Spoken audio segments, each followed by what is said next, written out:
वो भी 2-3 बार चेयरमैन रहे हुए यहाँ के, आगे भी उन्हें लड़ना, यहाँ पे उनका ऐसा हिसाब नहीं है। और यहाँ पे MIM फैक्टर कितना है, वो कितना मुस्लिम वोट ले जाता है?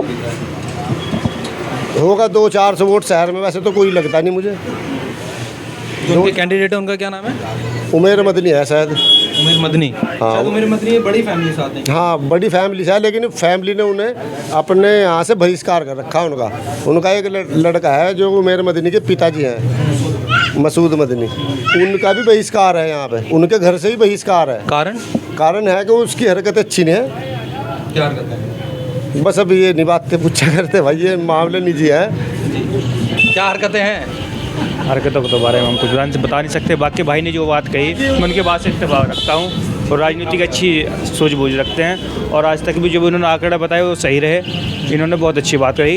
यहाँ का जो समीकरण रहेगा बसपा समाजवादी का यही समीकरण रहेगा, इसके अलावा कुछ नहीं रहेगा। क्या कह रहे थे? ये जो उमेर मदनी परिवार है, ये है तो परिवार हमारे मुसलमानों के हक में ही बोलता है, लेकिन उनसे किसी को यहाँ देवबंद के अवाम को कोई फ़ायदा नहीं है। और जानते हैं कि यहाँ पे क्या माहौल बन रहा है। तो सर आपका नाम? मेरा नाम मोहम्मद आरिफ अंसारी। जी, क्या माहौल बन रहा है देवबंद विधानसभा का?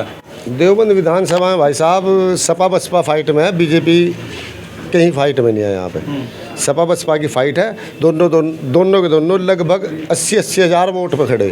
ठीक, आपने बोला 80-80 हज़ार पे दोनों वोट खड़े हैं। आप पहले ये बताइए कि भाजपा क्यों नहीं है फाइट में?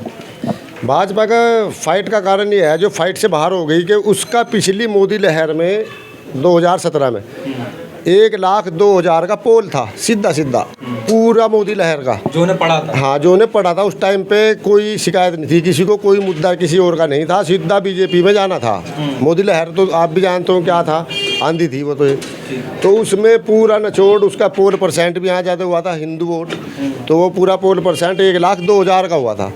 उस 1,02,000 वोट में से आज की डेट में आधे तो लगभग यहाँ से ठाकुर भाग गए, इससे क्योंकि ठाकुर कैंडिडेट है सपा का। भाग क्यों गए वो वैसे मुद्दे हैं ना कि पार्टी के खिलाफत है, कुछ 2 ठाकुर हो गए, कि मान लो एक ठाकुर ब्रजेश है, उसकी मुखालफत कुछ अपनी बिरादरी में कुछ ज़्यादा है, कुछ उसने आज तक किया नहीं, तो कुछ ठाकुर उसके खिलाफ, जैसे रणखंडी में भी पीछे 1-2 साल पहले उसका बहिष्कार भी हुआ था, उसमें पथराव भी हुआ था। तो वो लोग किन्होंने करा था पथराव? वो ठाकुरों ने किया था उसका, सोशल मीडिया पे तो उसकी रिकॉर्डिंग भी आप देख लेना, कहाँ कितना पथराव हुआ, गाली तक दी उसे। तो इसलिए उसके खिलाफ है ठाकुर बिरादरी आज की डेट में। वो मजबूरी है उन लोगों की कि वो बीजेपी का मामला है, जो तो उस पर ठाकुर आ रहा, नहीं तो वो भी भाग गया था, उससे सारा ठाकुर भागना था। जो ठाकुर भाजपा से जुड़ा हुआ है, संगठन से जुड़ा हुआ है, वही उसके हाँ, वही रहेगा। वो मजबूरी है उन लोगों की, नहीं तो वो सारी भागने थे उससे हालात के हिसाब से। लेकिन क्या करें, बीजेपी देख रहा है, लोग ब्रजेश को भूल गए, कह ले जैसे कैसे बीजेपी है हमारी, चलो हो जाए सभी। अब लेकिन अब रहेगी बात, ये पूर्व मंत्री का लड़का है कार्तिक राणा, इनका भी अच्छा वजूद है अपनी बिरादरी में, ठाकुर बिरादरी में। इन्होंने पिछली बार भी 2 बार जीतते हुए हैं, मंत्री भी रहे हुए भाई। उनके सुपुत्र हैं जो इलेक्शन लड़ रहे हैं, बाहर आ लिए तो अच्छे वोट लेंगे, बिरादरी अपनी है ना, तो आधी बिरादरी लगभग इनके पास आ रही, लगभग 10,000 वोट, 25,000 का पोल होगा हमारे यहाँ पे ठाकुर बिरादरी का। टोटल ठाकुर बिरादरी है? ठाकुर बिरादरी लगभग 38,000 है यहाँ पे, पोल होना का 25,000 का। 25,000 में 10,000 वोट आप इसे दो कार्तिकेय को, और 15,000 वोट ब्रजेश सिंह को। आपने बोला उनके पिताजी का आपने जिक्र करे, इसलिए एक और जिक्र मैं करता हूँ कि उनके पिताजी का थोड़े दिनों 1-1.5 साल पहले एक कमेंट आया था, क्या है ना? उस कमेंट में आया था कि मतलब वो मुस्लिमों के फेवर में कमेंट था, इसलिए जब अगर हम थोड़ी वैसी कॉलोनियों में जाते हैं, हिंदू कॉलोनियों में जाते हैं, तो उनका ये कहते हैं उनके पिताजी के बारे में कि भाई इनका तो हम गांव में घुसना ना दें। नहीं, कौन से गांव में हुआ था ये माहौल के घुसने नहीं दिया? ये हम गांव का नाम तो हम भूल गए, पर यहाँ की तरफ था, वो ठाकुरी बाहुल्य गाँव था। नहीं, ऐसा कोई नहीं है, कोई हमने नहीं सुना ना कहीं देखा हमने, कहाँ उसका बहिष्कार हुआ था इस गांव में ना है। आपस की बाकी कोई ठाकुर बिरादरी जो है ऐसी कोई खिलाफ नहीं है, ठाकुर बिरादरी या कार्तिकेय राणा के साथ है, और कम से कम 60% जो है कार्तिकेय राणा के साथ जाएगी। आप 60% कह रहे हैं सर? 40% नहीं, 40 जो है तो लगाओ की बात है उनकी, कि वो कह रहे हैं कि हाँ 60% है, बाकी हकीकत ये है कि 40% तो वोट पक्का है। अगर सीरियसली लो तो 40% है। अगर हम हमारे से आप लगाओ, अगर आप हमारे से लगाओ की नज़र से पूछोगे तो हम कहेंगे टोटल ठाकुर आ रहा है इस पर, 80% ठाकुर आ रहा है समाजवादी पे, ऐसा नहीं है। 40% वोट ठाकुर कार्तिकेय के पास आना, 60% वोट बीजेपी पे रहेगा। ये समीकरण है। का पोल हुआ 10,000 आप कह रहे हैं कि समाजवादी पार्टी में जाएगा और 15,000 वोट भाजपा में जाना। ठीक। अब 10 तो ये ख़त्म कर दो ठाकुर, 1,02,000 में से 92 बचे, 20,000 22 का पोल होगा गुज्जर का। जैसे 35,000 पे यहाँ गुज्जर वोट है, उनका पोल 22,000 का है। 22 में 2,000 बीजेपी पे छोड़ दो, 20,000 वोट उनका जो गुज्जर खड़ा राजेंद्र चौधरी वो उस पर पड़ जाने, तो 20 है कम हुए। ये कारण क्या है कि 20 का 20,000 वोट जो है वो लोग तो जो है ना ये देखते हैं वो कैंडिडेट अपना, उन्हें पार्टी से मतलब नहीं। गुज्जर बिरादरी कैसी बिरादरी है, वो तो अपना कैंडिडेट देखती है, उसे किससे मतलब नहीं कौन सी पार्टी है, मतलब अपने गुज्जर कैंडिडेट। हाँ वो गुज्जर, वो तो 100% ही कह लो, बस ये आके 95% गुज्जर उसी पे जाना है। ठीक। मनोज चौधरी और फाइट भी नहीं किया साइकिल की और हाथी की। यहाँ 92,000 का आपने बताया कि 10,000 वो कम हुआ है, 20,000 और 20 और कर दो तो 72,000 पे बीजेपी। इसके अलावा कोई वोट है मुझे बताओ आप, बीजेपी पे इसके अलावा कोई वोट आ सकता है क्या? आ ही नहीं सकता, आप बता दो। और जो यहाँ पे अन्य है, पंजाबी है, सैनी है, वो सब हैं, वो सभी तो आ गए 72 में। अच्छा। सब बिरादरियाँ जितनी भी हैं वो सब की सब आप एक तरफा दे दो तो 72,000 वोट है, उसके अलावा कोई 73,000 होने का चांस ही नहीं उसका। अब आप बताओ मुझे 72,000 पे तुम जीत रहे, ये सीधे 72,000 वोट तो अगर कुछ दलित है, उन दलितों का कुछ वोट मिलेगा। हाँ भाई, अगर दलित है वो अगर कहीं उनकी खरीद फरोख्त हो गई तो अलग बात है, कुछ इसमें कुछ कह नहीं सकते हम। आंकड़ों के हिसाब से फिलहाल अगर सीधा सीधा देखो इलेक्शन में सपा बसपा है बस। ये बड़ी दिलचस्प सी आंकड़ों की बातें कर रहे हैं और आंकड़ों के हिसाब से ही सीटों का तय होता है। अच्छा, आप ये बताइए, आपने तो बताया बीजेपी के बारे में कि बीजेपी इस टाइम 72,000 वोट पे खड़ी हुई है। इसी में समाजवादी पार्टी का क्या समीकरण है इस टाइम? वो जो हाँ एक चीज़ और है, जो मैं 72,000 वोट उसके दे रहा, उसके अंदर यादव प्लस जाट भी है, जाहिर सी बात है। हाँ, जो इनके पास गए थे, अब वो भी लगभग 10,000 वोट है यादव और जाट मिला करके, उनका पोल भी कम से कम 6,000 का होगा, तो 6,000 ये भी घटाओ 72 में से। ठीक है, 1-2 छोड़ दो उस पर, चलो फिर भी 4 तो घटेंगे, 68 रहेगा उसके। तो ये 4 की बढ़ोतरी भी नहीं में से होगी सपा बसपा में कहीं पे, जाहिर सी बात है। सपा पे होनी है, वो तो यादव वोट है और जाट वोट है। हाँ RLD नहीं, हमने मानना जाट नहीं भी आ रहा, फिर भी यादव तो आना ही आना भाई। जाट हमने क्या लग रहा है कि समाजवादी और RLD का जो गठबंधन हुआ है उसमें जाट इतना भी RLD और समाजवादी पार्टी हमारे यहाँ पे एक तो ज़्यादा जाट है नहीं यहाँ, एक गांव है, 1-2 गांव कोई गुनार से गुनूर से क्या है, वहाँ 2-3 हज़ार जाट के वोट हैं। अब देख लो तुम उनका क्या पोल होगा, वो कहाँ जाने क्या जाने, उन्हें तो आप रेस से भी निकाल दो फिलहाल यहाँ देवबंद में।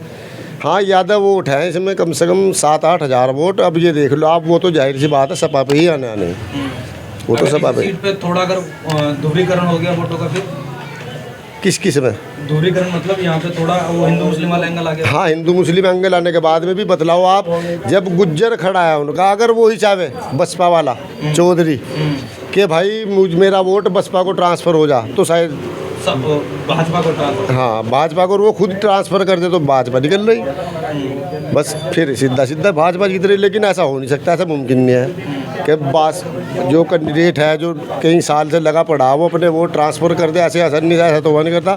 फाइट वाला है वो बसपा, वो तो ट्रांसफ़र करेगा भाई। अगर वो डूबता जीतता, हाँ वो जीत के कगार पे खड़ा, वो आखिर दम तक के लड़ेगा, वो आखिर दम तक के आखिरी वोट तक के ये कहेगा मैं जीत रहा। और कहना भी चाहिए, हक भी है उन लोग को, गुज्जरों को, अपने कैंडिडेट को आज की डेट में इतनी मजबूती से खड़ा कर दिया कि अच्छी गिनती में आ रहा हो।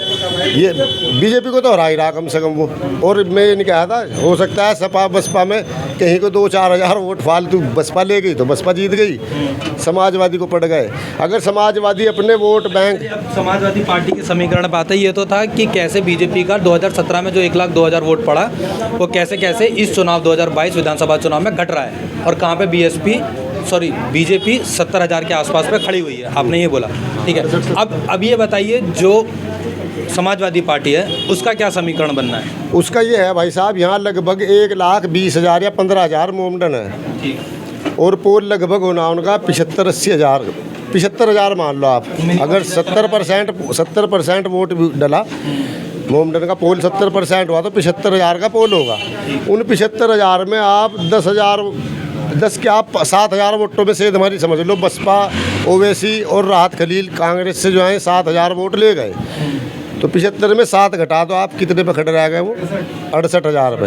68,000 प्लस 10,000 ठाकुर, 78 और लगभग 4-5 हज़ार यादव जाट 78 82-83 पे आ गए, वो यहाँ खड़े। और वही दलितों को ले लो कि दलित का पोल यहाँ 50,000 का होना, 20,000 गुज्जर का होना 70, 5,000 वोट लगभग उसे मोहम्मदन मिल रहा 75, 1,000-2,000 आदमी इधर उधर से भी ले ही ले, वही 70-80 पे ही वो आ गया, 70-80 पे वो बीजेपी रह गई 68 पे, 68-70 पे। ये कह रहे हैं कि बीजेपी का जो मैक्सिमम वोट था वो आ चुका है। हाँ। अब जितना भी मतलब जितना भी बीएसपी को और समाजवादी पार्टी को मिल रहा है वो सारा बीजेपी का ही वोट टूट के मिल रहा है। हाँ, वही मिल रहा, मोहम्मदन अपनी जगह पे खड़ा, दलित अपनी जगह पे खड़ा। हाँ। अब ये तोड़ा जा रहा, जो जितने भी टूट रहा है, गुज्जर हो या ठाकुर हो, वो सारे बीजेपी के तो टूट रहे हैं भाई, वो तो साफ हो गई, टूट गए उसके तो। अब वो तो सबको पता है, आप मेरे से ज़्यादा जानते होंगे, सर्वे भी आपने अच्छा किया, इसके अंदर कहीं भी आप पता कर लियो कि सिर्फ गुज्जर और आधे ठाकुर इससे बीजेपी से भाग गए, इसलिए बीजेपी का नाम खत्म हो चुका है। अब हमारे ज़िले में ज़्यादातर चांस भी सपा बसपा के हैं हर जगह। अच्छा, बीजेपी ये तो आपने देवबंद का आपने पूरा जिक्र बताया।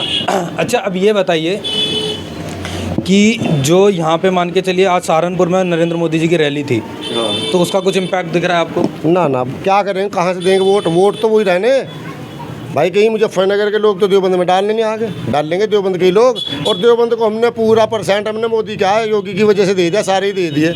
गुज्जर कैसे ले लेगा वो, ठाकुर आधे कैसे ले लेगा वो, क्योंकि इनके आदमी अपने नहीं खड़े, गुज्जर अलग खड़ा, ठाकुर दूसरा अलग खड़ा। भाई हमने जो मानना आज भी 72-70 हज़ार वोट उसने एक तक कर दिए, जो टूटने की स्थिति में था वो नहीं टूटता। चलो एक रह गए, रह तो 70 ही गए, 70 में कोई बढ़ोतरी तो नहीं है। और 70 से जीत नहीं मिलती यहाँ, कम से कम 85-90 हज़ार वोट जीतने वाले को चाहिए। 90,000 का कम से कम कैंडिडेट को मिलेंगे तो वो जीत पे बस आएगा। 80 हज़ार वाला सेफ है, 80 हज़ार वाला फाइट के लिए दूसरे को कह सकता है कि आ जाओ मेरे पास 80 हो गए, आप भी आओ 80 लेके, तो फाइट होगी। अगर मान लो कोई सा 85-90 पे चला गया वो जीत जाना। और अगर मान के चलिए कोई बड़ा लीडर भाजपा का मना लेता है सारे ठाकुरों को, तो फिर भाई अगर मैं इलेक्शन लड़ूंगा, जाहिर सी बात है मेरे घर के तो मेरे साथ ही जाएंगे, कोई कितना ही मना ले। मेरे भाई जो हैं तो इस हिसाब से तो कार्तिक राणा की मम्मी का, चाचाओं का, तायों का ही नहीं मनाएगा, बीजेपी में ले जाओ बस। ये क्या करेंगे, कार्तिक भी बीजेपी में चला जाए तो लड़ रहा समाजवादी से। यार कुछ तो मतलब ऐसा होगा कि मतलब आदमी अपना पराया भी देखेगा, उनका भी तो अपना खड़ा कोई वजूद होगा। 2 बार के मंत्री रहे हुए में, अपना बड़ा बाहुबली गाँव है, बड़ा ठाकुरों का उनका, सारे आदमी दबंग आदमी, पैसे वाले आदमी, उनके घर परिवार के भी अच्छे ताल्लुक हैं। ऐसा क्या कि सारी छोड़ देंगे उसे? भाई रहने तो है ही, कोई कितनी भी लहर दिखा दो, कुछ भी कर दो, आंखों पट्टी बांध दो, कार्तिक राणा पे जो अपना वोट है वो नहीं खसक सकता। यही समीकरण है। अच्छा, कार्तिक राणा को कितने दिनों पहले टिकट मिली है यहाँ से? ये तो अभी लास्ट में हुई फाइनल, जिस दिन पर्चे लास्ट डेट थी 31 थी शायद, वो 31 ही को फाइनल हुआ। वो 30 तारीख को कहाँ टिकट निकाला, जब माविया और ये चल रहे थे फाइट में कि कभी माविया पर्चे भर रहा है, कभी कार्तिक भर रहा है, ये चल रहा था। आखिरी दिन जाके था वो हुआ फाइनल कि टिकट कार्तिक राणा का ही है, आखिरी दिन।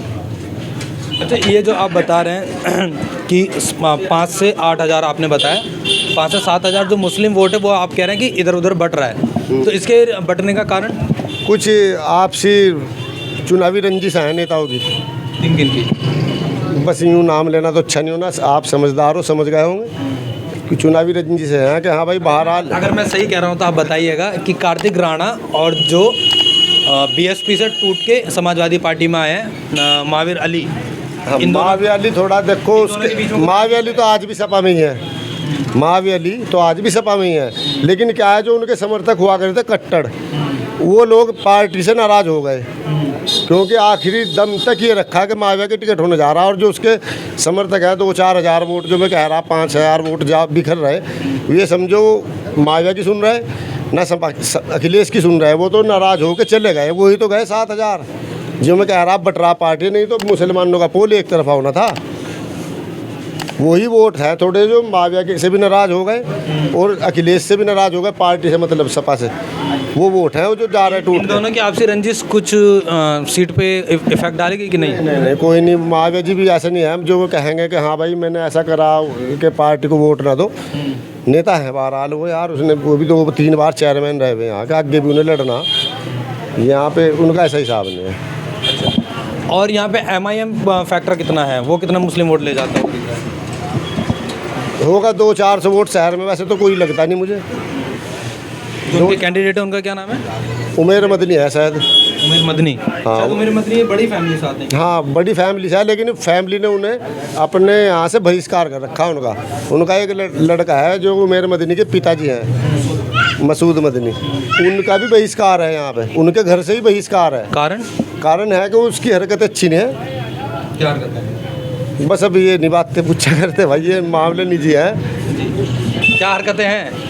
हरकतों के बारे में हम कुछ जान से बता नहीं सकते। बाकी भाई ने जो बात कही मैं उनके बात से इत्तेफाक रखता हूँ और राजनीति की अच्छी सूझबूझ रखते हैं। और आज तक भी जो उन्होंने आंकड़ा बताया वो सही रहे।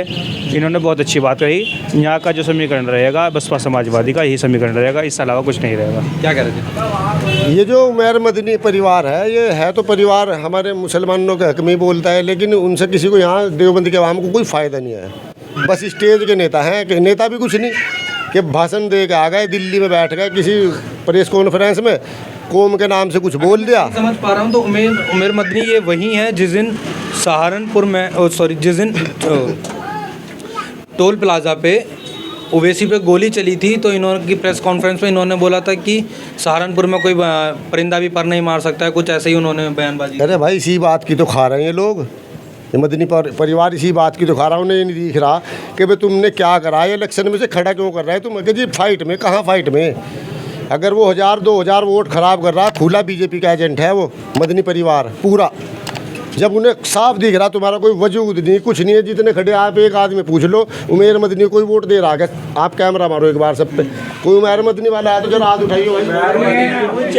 उमेर मदनी को कोई चेहरे से भी नहीं जानता, चेहरे से भी नहीं जानता उमेर मदनी को। उनको कोई नहीं दे रहा वोट, यहाँ पे कोई नहीं दे रहा। एक मिनट जी, यहाँ पे तो सब समाजवादी खड़े हैं। नहीं, उमेर मदनी को क्यों नहीं सपोर्ट कर रहे हैं? चेहरे से भी नहीं जानता। हमें पसंद नहीं है फिलहाल, भाई साहब हमें पसंद ही नहीं है फिलहाल। नहीं, अच्छा नहीं है वो आदमी, बस इसलिए। आप ऐसा ही कह रहा है, बस सही कह रहे हैं बात जी, क्या कह रहे हैं? उनको तो शोभा भी देता हो काम राजनीति का।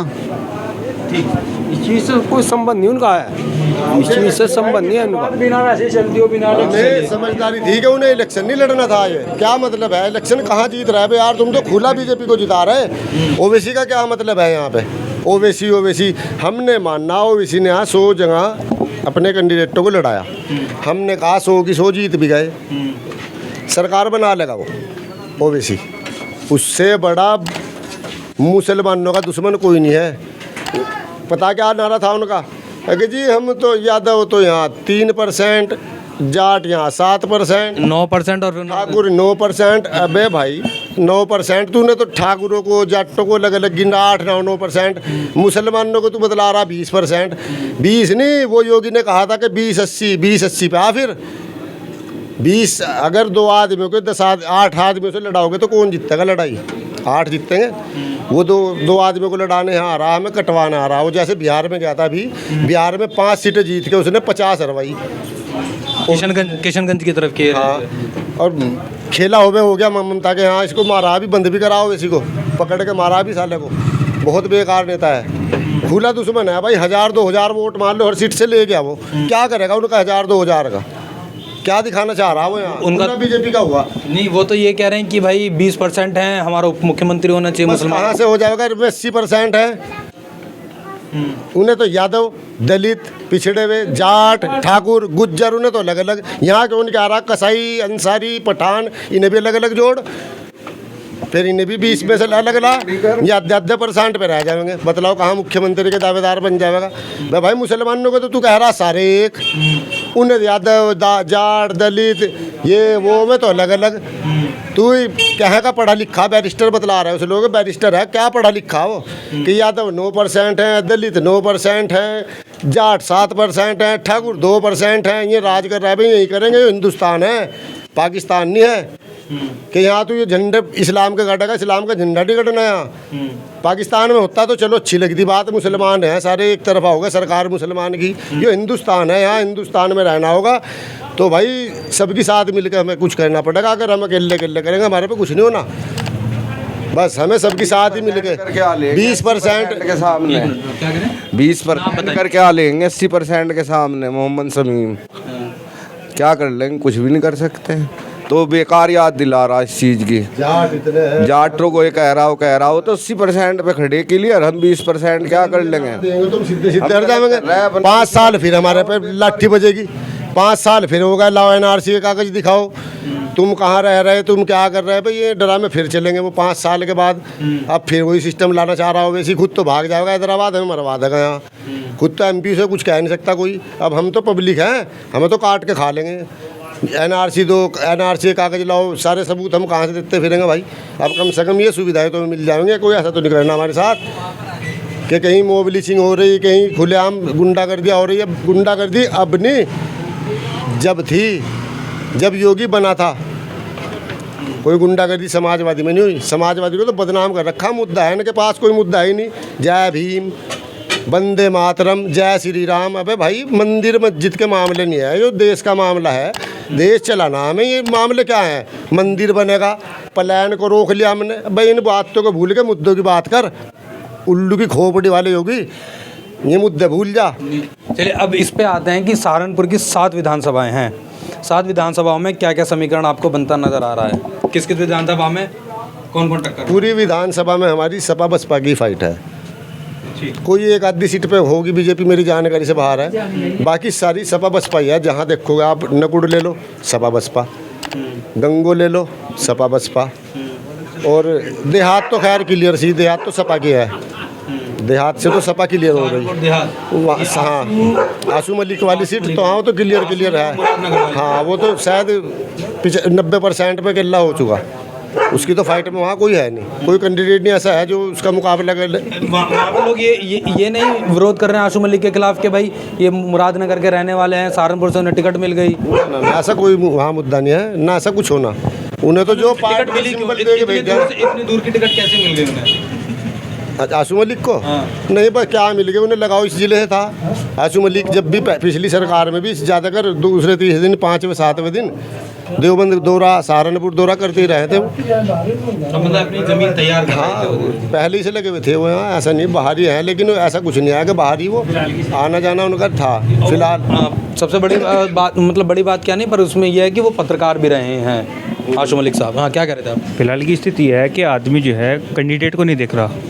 समाजवादी सरकार, हर आदमी चाहता है कि अखिलेश यादव मुख्यमंत्री बने और समाजवादी की सरकार आए। जैसे आपने बात करी आशू मलिक की, वो रहने वाले कहीं गए हैं और चुनाव कहीं और पर लड़ रहे हैं। आशू मलिक जो है अच्छे नेता है, काम भी कराते हैं, लेकिन फ़िलहाल जो है हर आदमी ये चाहता है कि समाजवादी की सरकार आए और अखिलेश जो है मुख्यमंत्री बने, जैसे उन्होंने काम पिछले बने मुख्यमंत्री। एक मिनट आप बताइएगा। सहारनपुर देहात में हम थे, तो सहारनपुर देहात में कुछ लोग थे, उनका ये कहना था कि भाई यादव फैमिली, मुलायम सिंह यादव के और अखिलेश यादव के आशू मलिक थोड़े करीबी हैं, इसी वजह से इन्हें टिकट मिली है।